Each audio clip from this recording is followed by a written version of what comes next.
Bienvenue, willkommen, bienvenido al podcast Almendra Stories of Hope, Seeds of Change. Je suis Bernard Lecuivre. Je m'engage à rendre les technologies plus humaines, éthiques et durables à la maison et chez Koios Transformation. Avec Almendra Podcast, Merle Baker et moi échangeons avec des personnes de toute l'Europe qui rendent le changement possible par les mots et par les actes à travers le storytelling, l'éducation et l'innovation.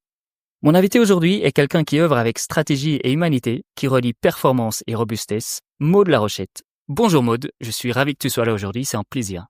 Bonjour Bernard, merci beaucoup pour l'invitation. Un plaisir partagé. Tu es belgo-française ou franco-belge, tu me diras ce que tu préfères. Tu es reconnue pour ton rôle de leader stratégique et pour ton approche intégrée de la finance et des ressources humaines, en mettant l'humain au cœur de la performance organisationnelle. Avec toi, nous allons parler aujourd'hui de création d'impact économique et humain, de comment le mesurer, d'innovation et de congruence. Bienvenue chez Almendra Podcast. Qui es-tu, Maud, et pourquoi fais-tu ce que tu fais? J'ai pas reçu les questions avant, donc on y va comme ça. Qui je suis? J'aime bien en fait, je sais pas si j'imagine que je suis franco-belge plus que belgo-française, puisque en fait je suis née en France. Et que la Belgique est côté belge est ma deuxième nationalité que j'ai pris. Par contre, autant je me définis entre les deux, autant je pense que je serais plus capable de travailler en France. J'aime beaucoup la Belgique et j'ai toujours travaillé en Belgique et j'aime beaucoup en fait le côté. Peut-être ça vient du côté petit, mais il y a un côté très ouvert en fait, un petit côté plus anglo-saxon dans la manière de travailler qui fonctionne assez bien. J'aime beaucoup. Voilà. Ah, c'est bien ça. De ce beau pays. Et puis mes enfants, je pense, parce que je suis aussi maman de 2 enfants. Je pense que mes enfants se définissent aussi, eux, même s'ils ont la double nationalité et que j'y tiens beaucoup, quand même, se définissent quand même comme belges. Voilà. Donc c'est la vie. Je rejoins. Et ensuite, après ça, je sais pas en fait si je me définis par un titre, parce que c'est compliqué. Je me définis comme j'espère être une bonne gestionnaire, en fait, quelqu'un qui sait gérer sainement les choses et les situations et donc les entreprises avec harmonie et balance et équilibre. Je suis quelqu'un qui a du bon sens voilà, peut-être pas mal de leadership, j'espère en tout cas. On me dit souvent que je suis inspirante dans mon leadership, mais c'est parce que je pense que je suis avant tout quelqu'un qui aime bien, en fait, les gens, qui aime bien travailler avec les gens, qui aime bien s'entourer et qui aime bien faire avancer les personnes qui sont autour de moi. D'ailleurs, mon motto, c'est on avance. C'est ce que je disais toujours à mon équipe chez Inside. Donc, on avance. Et je pense que c'est ça mon gros driver, c'est finalement un peu le progrès, faire mieux. Oui, et plus grand. Et d'ailleurs, lié à ça, tu as fait des belles interventions chez Inside où tu as fait passer l'organisation de 25 à 380 personnes en très peu de temps ou presque. Un peu moins. Un peu moins. Oui, mais quand même. Mais en tout cas, c'est la notion de mise à l'échelle, de scalabilité est réellement intéressante et représente énormément d'enjeux. Comment est-ce que toi, tu as vécu le fait de passer de mise à l'échelle tout en restant évidemment résilient et durable?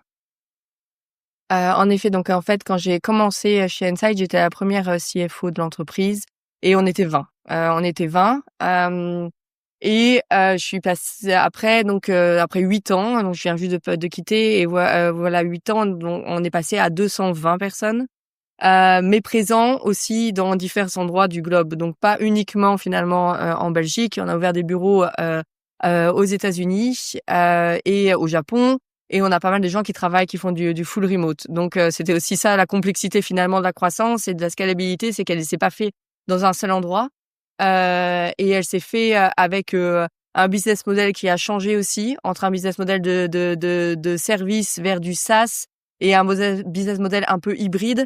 Et donc, il a fallu constamment s'adapter. Donc, je pense que c'est le premier mot finalement, c'est s'adapter, réfléchir constamment, itérer beaucoup, prendre des décisions, parce qu'il faut quand même il faut les prendre rapidement dans un monde qui va vite. Donc, prendre des décisions et constamment avoir cette idée de se dire, en fait, ça va changer. J'aime bien cette expression. Je suis très mauvaise dans les expressions, mais j'aime bien cette expression qui dit que la seule variante, c'est le changement, en fait. C'est justement toujours devoir changer. Et c'est la seule chose dont on est sûr. C'est qu'il va y avoir des changements constants et que donc du coup, il va falloir réussir à anticiper un minimum au plus au mieux, parce que je pense que c'est ça aussi le management sain, c'est savoir anticiper. Donc avoir suffisamment de métriques, de données, des senseurs un peu partout finalement pour pouvoir en fait capter ce qui se passe rapidement, pour pouvoir s'y adapter et proposer quelque chose. Et donc c'est pour ça qu'au final, je pourrais prendre énormément d'exemples, mais pendant ces 8 ans, j'ai vécu évidemment comme n'importe quelle personne le Covid.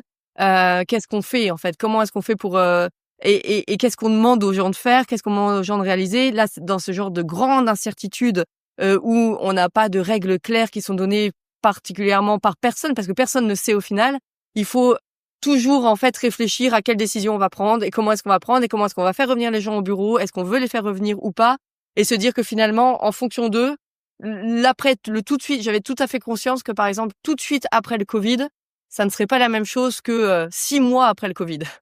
Et que de toute façon, en fait, tout allait changer et tout allait varier. Et donc, dans ce que j'ai proposé en fait après le Covid en règle de retour au bureau, je les ai proposés en disant et j'ai conscience que dans 6 mois, ce sera différent et que je proposerai quelque chose de différent. Et ça, je pense que c'est vraiment ça en fait qui moi m'a servi pendant cette expérience chez Inside à faire grandir l'entreprise. C'est toujours avoir finalement cet esprit de se dire ok, ça changera. Il va falloir qu'on réussisse à prendre les meilleures décisions. Et puis, c'est peut-être un peu fatigant. Moi, ça m'énergise plus que ça fatigue, à vrai dire, ce genre de devoir toujours, en fait, constamment me poser des questions de tiens, comment est-ce qu'on va faire évoluer les choses différemment?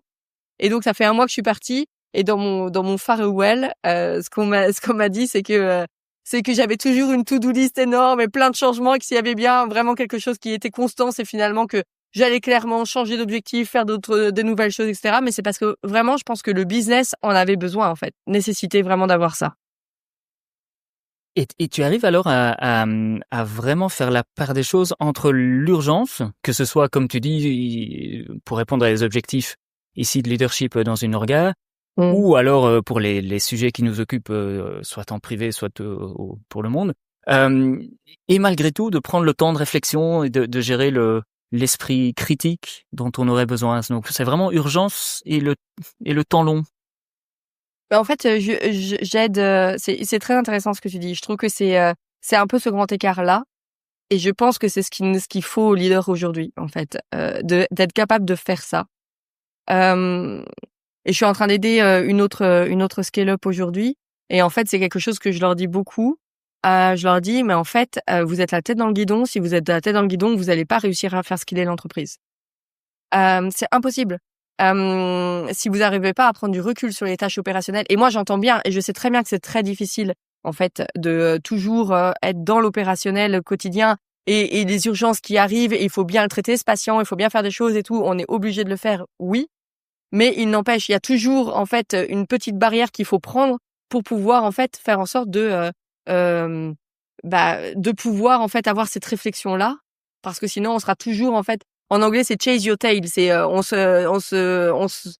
c'est le serpent qui se mord la queue, c'est ça? Je pense que c'est ça, en tournant, Ouais. en se Je mord le t'ai déjà dit que j'étais très mauvais au niveau des expressions, donc voilà. Mais donc en fait, on tourne en rond. On tourne en rond. Et si on tourne en rond, on n'avance pas. Donc moi j'aime bien le symbole du rond, en fait, l'éternel recommencement, etc. Mais je trouve qu'il faut que vers l'amélioration, il faut qu'il y ait quand même une prise de hauteur quelque part aussi qui est hyper importante. Et je trouve que si on ne prend pas le temps de le faire, en fait, c'est un gros problème pour l'entreprise, pour la faire scaler. Exact, mais j'aime bien ça. Et en effet, pour éviter de repartir de zéro à chaque fois et de tout recommencer, imposer, me mettre une baseline et puis on redémarre. Mais alors, ça pose la question ici on parle de mesure d'impact. Comment toi, à ton sens ou selon tes expériences, tu as pu mesurer, faire en sorte de mesurer cet impact et de repartir de cet endroit pour continuer, pour itérer, etc., pour pas tout recommencer à chaque fois. Ouais, c'est intéressant ce que tu dis. En fait, du coup, ça me permet aussi de me rendre compte que je le lis très fort. Donc ça, c'est plutôt des choses de ressources humaines que tu vas poster au niveau de la culture, de la croissance, etc. Comment tu vas faire ça? En fait, je lis très fort à la finance à ce niveau-là, parce que pour moi, la finance, c'est avant tout, tu crées des momentum de réflexion. Donc en fait, la finance, si tu veux, t'as des années fiscales. Elles te sont données, elles te sont là. Donc en fait, tes années fiscales, c'est ton PNL, c'est ton compte de résultat en français comme on appelle. Et donc du coup, Ce compte de résultat-là, tu dois le clôturer et en fait, on va regarder si tes comptes sont justes, pas justes, etc. Donc, ça va mettre un tempo d'office. Et ce tempo-là, pour moi, ça crée des momentum de réflexion pour l'organisation, pour l'entreprise. Et ça permet de poser la base. Et en fait, pour moi, le budget, c'est le plan, quelque part, tu vois. C'est le plan et ça permet de poser la base et ça permet d'avoir la réflexion. Par exemple, le budget, chez Inside, on le commençait toujours 6 mois à l'avance, ce qui, dans une entreprise de 30 millions est certainement normal. Dans une start-up, beaucoup moins. Je pense comme réflexion de se dire, voilà, on a autant de temps pour réfléchir à qu'est-ce qu'on va faire, etc. Pour moi, c'était un exercice d'itération avant toute autre chose, en fait. C'était de se dire, et d'ailleurs, j'ai jamais vu finance comme la police. Potentiellement, on peut me le reprocher d'ailleurs. Hein, donc ça, c'est quelque chose aussi, voilà. Mais moi, en tout cas, pour moi, finance, c'est pas la police. Je suis pas là pour faire la police. Je suis là pour essayer de faire en sorte que les gens réfléchissent. Et je fais confiance aux gens qui vont faire ce qu'ils doivent faire correctement pour l'entreprise et gérer l'argent correctement. Ce qui m'évite d'ailleurs et je pense que souvent d'ailleurs parce que les gens se sentent dans l'autonomie finalement, ils se sentent responsabilisés et donc du coup ils prennent la responsabilisation et moi j'ai pas besoin de faire la police, qui n'est pas du tout un job qui m'intéresse de toute façon. Et en fait par rapport à cette thématique d'itération du budget, par rapport à l'exercice budgétaire, c'est ça aussi en fait. Les personnes finalement, vont réfléchir bien en amont et ils vont itérer avec leurs équipes, avec eux-mêmes, en faisant des conférences, en voilà autre chose, en se disant, tiens, qu'est-ce qu'on veut mettre en place? Et comment est-ce qu'on veut le mettre en place dans l'année prochaine? Qu'est-ce qu'on veut atteindre? Qu'est-ce qu'on veut faire? Et donc, du coup, en fait, cette finance crée le momentum pour pouvoir avoir ces moments de réflexion et pour pouvoir repartir sur une base et pour pouvoir continuer, en fait, à avancer.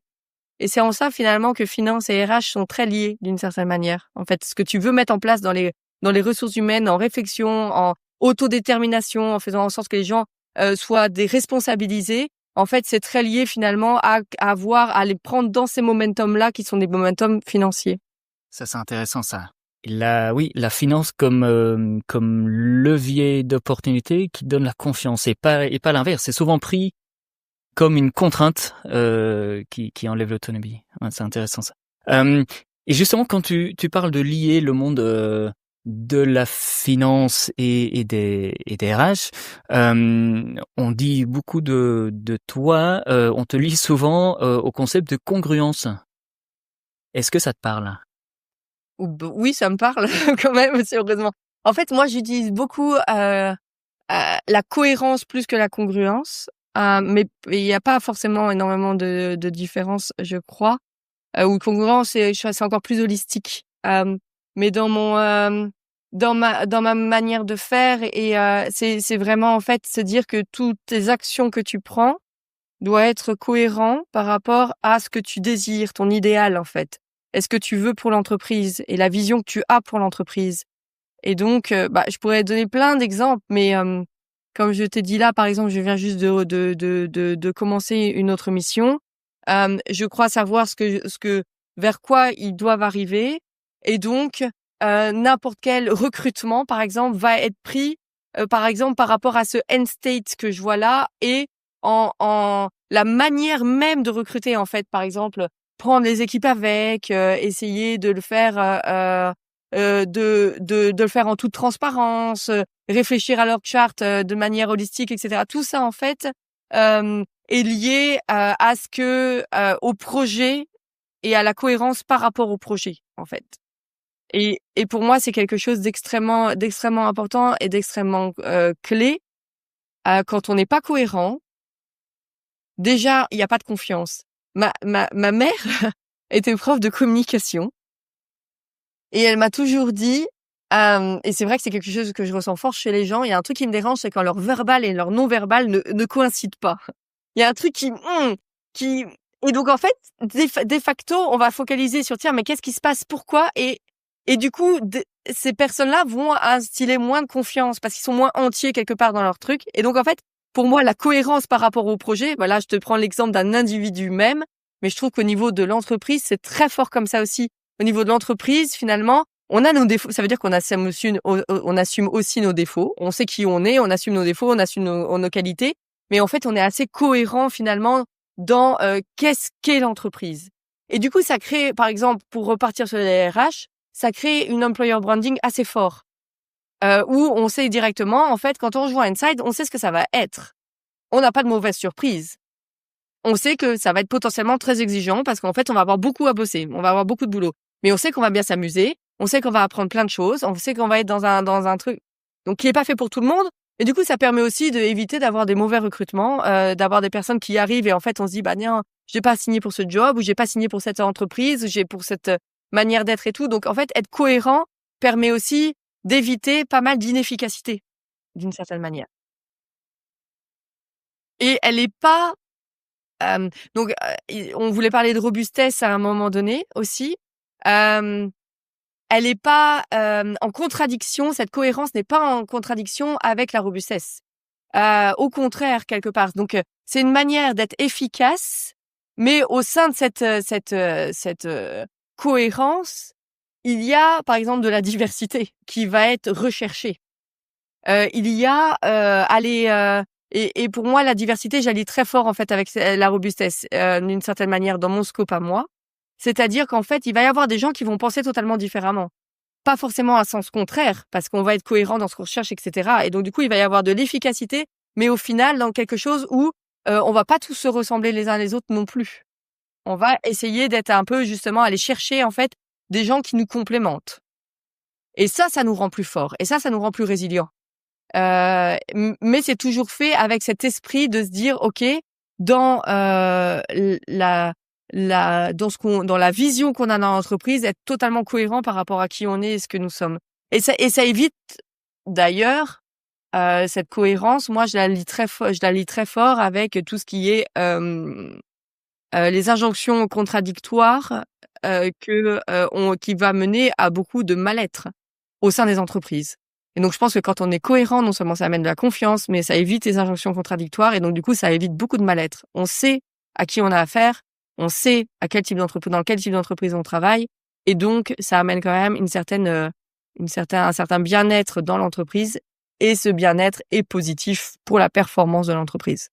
Ça fait du bien d'entendre ça. Mais oui, bien sûr. Mais alors, ici, tu as eu un rôle d'insuffler justement cette confiance dans les collaborateurs.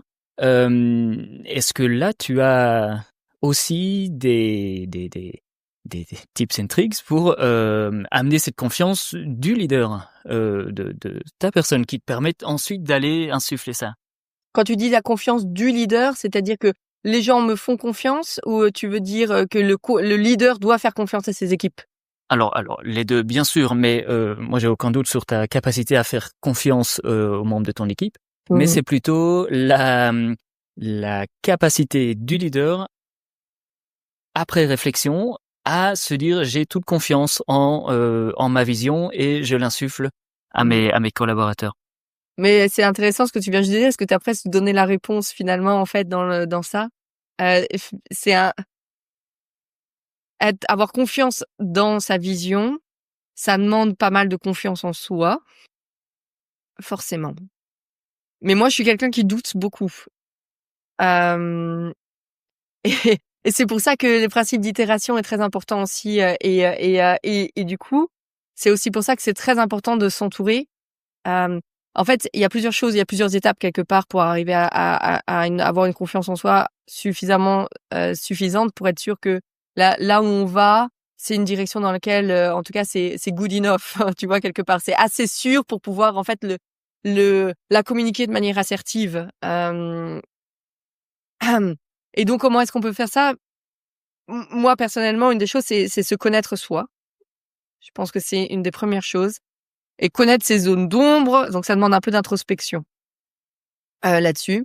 Et donc moi je pense que presque tout le monde devrait aller voir un psy à un moment donné dans sa vie, même si on n'a pas de problème.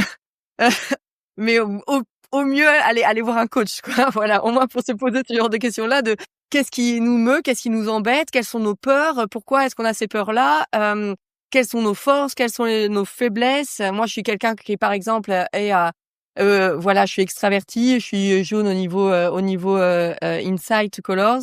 Je suis une CFO parce que je suis quand même analytique et que j'aime bien en fait l'intégrité des chiffres et que c'est quand même très important pour moi. Mais par contre, je suis très mauvaise en documentation. Je déteste ça. Je suis pas hyper rigoureuse. Et donc, avoir conscience de ça, c'est OK déjà en fait, c'est ne pas prétendre en fait d'être ce qu'on n'est pas parce que voilà. Et donc du coup, c'est pouvoir être OK et savoir qu'en fait si l'entreprise en a besoin, bah, c'est s'entourer. Et donc du coup, c'est aller chercher des personnes qui adorent faire ce que nous en fait, là où nous on n'est pas super doués. Et ça, c'est quelque chose que j'ai connu assez rapidement. Moi, je suis francophone, je parle correctement anglais, j'aurai toujours un accent. Je pourrais passer énormément de temps à faire en sorte que ce soit pas le cas, mais ça c'est pas ma force. Et donc en fait, quand j'ai travaillé chez FedEx, dans une équipe et que j'ai eu l'occasion que j'ai créé, mais quand même eu l'occasion de créer une équipe transverse et pan-européenne, mon bras droit, ça a été un Anglais. Je suis allée chercher quelqu'un en fait en me disant en fait j'ai besoin en fait d'avoir cette cette complémentarité là en fait ici. Parce que déjà, ça va me demander beaucoup d'énergie de moi faire autre chose et en plus de ça sera jamais ma force. Je viens de Nevers en Bourgogne. J'ai grandi en fait voilà dans, dans la campagne etc. J'ai pas été bercée comme mes enfants le seront aujourd'hui dans des environnements multilingues. Ce n'est pas moi. C'est OK, c'est comme ça en tout cas. Et donc du coup en fait, je dois chercher moi réussir à compenser ça d'une certaine manière par la par les autres. Et ce qui est super en faisant ça, c'est qu'en fait, c'est déjà se rendre compte que nous, on n'est pas super woman, super voilà, et qu'on a nos zones dans lesquelles on est moins bon. Et en fait, ça valorise vachement les gens avec qui on travaille, d'avoir cette humilité-là, de savoir en fait que bah il y a des choses dans lesquelles on sera jamais bon. Et et du coup, ça crée on en revient finalement à la confiance. Ça crée aussi des atmosphères de travail qui sont plutôt saines et je crois de retour que j'ai en tout cas des gens qui ont travaillé avec moi que les gens aiment bien travailler avec moi à cause de ça aussi parce que c'est parce que je suis pas en train de prétendre d'être fort dans un truc dans lequel je suis pas forte et que je suis en train de dire mais ça t'es super fort là-dedans, vas-y complémente-moi, moi j'en ai besoin pour devenir une meilleure leader. Et donc du coup, ça fait grandir tout le monde en même temps, d'avoir des leaders qui pensent comme ça et qui sont dans cet état d'esprit-là. Et pour moi, voilà, donc c'est aussi ça en fait qui fait que du coup tu deviens un peu tu amènes de la confiance. Et en fait, pour finir par rapport à ta question, quand tu t'entoures de personnes qui pensent différemment de toi, du coup. Parce que c'est un peu ça. C'est des personnes qui complémentent, mais c'est des personnes pour qui, en fait, ils vont, par exemple, pour reprendre l'exemple, ils vont valoriser leur confiance finalement, ils vont valoriser leurs compétences à eux qui ne sont pas tes compétences à toi. Ça veut dire que pour eux, c'est plus important d'être bilingue. Pour eux, de parler à son accent. C'est plus important de documenter. C'est ce qui et donc du coup, c'est confrontant d'être avec des personnes qui ne ressemblent pas. Et ça tire vers le haut. Mais ça tire tout le monde vers le haut, finalement. Ça te tire toi vers le haut, ça leur tire eux vers le haut et ça te tire tout le monde vers le haut. Mais ça veut dire au final qu'on doit arriver à un certain niveau de confiance aussi de soi-même qui va nous permettre de laisser la place aux autres. Voilà, oui, exactement. D'être aussi et d'être différent. Mmh. Et pour moi, ça, c'est extrêmement important, en fait, d'arriver à ça. Donc ça demande un peu de sagesse aussi et voilà, donc je viens juste de quitter Inside et depuis 1 an, j'ai monté mon équipe en puissance en me disant: «OK, en fait, je dois être remplaçable». Mais c'était et après advienne que pourra, c'est plus mon problème quelque part, mais moi, en tout cas, je devais ça à l'entreprise et je leur devais ça à eux. J'avais envie de leur donner ça et je pense que je n'ai jamais été aussi bonne leader que depuis que je me suis dit: «En fait, je dois être remplaçable». Donc ça, c'est aussi quelque chose avec lequel je réfléchis beaucoup en ce moment, tu vois? Je me dis: «Merde, peut-être que j'étais meilleure là-dedans, quoi». Et d'ailleurs, ça, c'est quelque chose dont je me suis rendu compte depuis longtemps, c'est que, j'ai été meilleure leader de meilleure manager d'équipe quand je n'avais pas moi-même l'expertise. Alors je sais que c'est contre-intuitif potentiellement, mais en fait, du coup, pourquoi? Parce que tu fais penser les gens au lieu de leur donner la solution directement. Et du coup, tu poses des vraies questions. Mais ça demande aussi d'être OK, on en revient aussi au niveau confiance qu'on a en soi-même, ça demande aussi d'être OK de ne pas avoir l'expertise totalement complète. Donc moi, par exemple, franchement, je suis une clinche en IT. Je suis pas bonne en vraiment, tu vois, tout ce qui est oui, mais pour autant, dans les fonctions de support, l'IT faisait partie de ça. Mais j'ai été totalement capable et je pense légitime à gérer une équipe d'IT pour pouvoir vraiment en fait leur dire: «Mais pourquoi est-ce que vous faites ça comme ça? Tiens, c'est bizarre ici, il y a un truc qui colle pas totalement. Ici» et donc en fait, c'est tu poses des questions au lieu d'amener les réponses et ça en fait, ça permet vachement aux gens de les faire grandir, je pense, beaucoup plus. Eh bien merci, c'est un pont parfait pour approcher la fin de cet épisode déjà malheureusement. Est-ce que tu pourrais citer 3 actions très concrètes qui amènent un impact positif? Bah écoute, je te dirais et ça va reprendre un petit peu toute la discussion qu'on a eue, au final. Se connaître, donc ça veut dire aller voir un coach, en fait, trouver votre moyen de réfléchir à votre fonctionnement et à ce qui vous plaît, à ce qui vous meut et avoir bien conscience que de toute façon, ça ne fera que changer dans le temps aussi. Donc on n'est pas la même personne, voilà, et d'ailleurs, on n'a pas les mêmes priorités tout simplement parce que la vie, quand on a des enfants en bas âge, c'est pas la même chose que quand on n'a pas d'enfants et c'est encore pas la même chose, j'imagine, que quand on a des enfants qui sont beaucoup plus âgés. Ça sera pour la suite. Mais donc, par exemple, typiquement. Donc se connaître et savoir en fait les leviers qui nous permettront en fait nous d'avoir plus d'impact aussi. S'entourer. Mais donc ça veut dire quoi? Ça veut dire aussi s'entourer de personnes qui vont. Je connais bien cette phrase de Steve Jobs, qui vont être meilleurs que nous, etc. Moi, je vais dire en fait qui vont nous complémenter et qui vont du coup aussi nous challenger par leurs différences. Donc ça veut dire concrètement, ça veut dire recruter des personnes comme ça sur cette base-là. Avec cette idée-là en place. Et souvent dans le recrutement, on a des biais qu'on va aller chercher des gens qui nous reconnaissent, qui nous ressemblent. Et donc voilà. Donc en fait, c'est un peu consciemment en fait aller chercher autre chose. Et ça, je pense que c'est important. Et puis le dernier point, c'est peut-être un point qu'on n'a pas dit, mais qui pour moi est très important. C'est être généreux dans notre approche en fait. C'est pouvoir donner sans être intéressé dans le mauvais sens du terme, c'est-à-dire être moi je fais beaucoup de choses pro bono parce qu'en fait ça me nourrit, ça me remplit et parce qu'en fait je me dis si ça peut amener quelque chose de positif à quelqu'un quelque part, tant mieux. Parce que je suis dans une position de pouvoir le faire et donc aussi je trouve que c'est normal de pouvoir le faire, mais aussi parce qu'en fait on crée une sorte de cercle vertueux autour de nous qui améliore finalement notre impact d'une certaine manière. Regarde, ici, je serais pas en train de faire ça et ça m'apportera je ne sais quoi et qu'importe, mais ne serait-ce que discuter avec toi, c'est génial. Et ça, pour moi, c'est assez aussi d'une certaine manière, tu vois. Et c'est un bon moment et du coup, ça vaut la peine. Ah ben écoute, pareil pour moi, partagé. C'est en tout cas très clair pour les 3 mesures d'impact que tu viens de citer. S'entourer, donner et se donner la confiance et la générosité. Pour clôturer cet épisode, Maud, on voudrait entendre de ta part le titre du morceau qui te donne envie de passer à l'action. Alors c'est peut-être pas un morceau qui va me faire passer à l'action, c'est un morceau qui va me faire me poser en fait. Et donc c'est Feel Good de Charlotte Cardin, je crois que c'est comme ça qu'elle s'appelle. Je suis très mauvaise dans les noms. Charlotte Cardin, ouais. C'est ça. Hein. Et en fait, mon homme déteste cette musique, il la trouve totalement, il dit que c'est de la soupe, mais moi je l'aime bien parce qu'en fait, elle me, je sais pas, elle me fait vraiment sentir bien.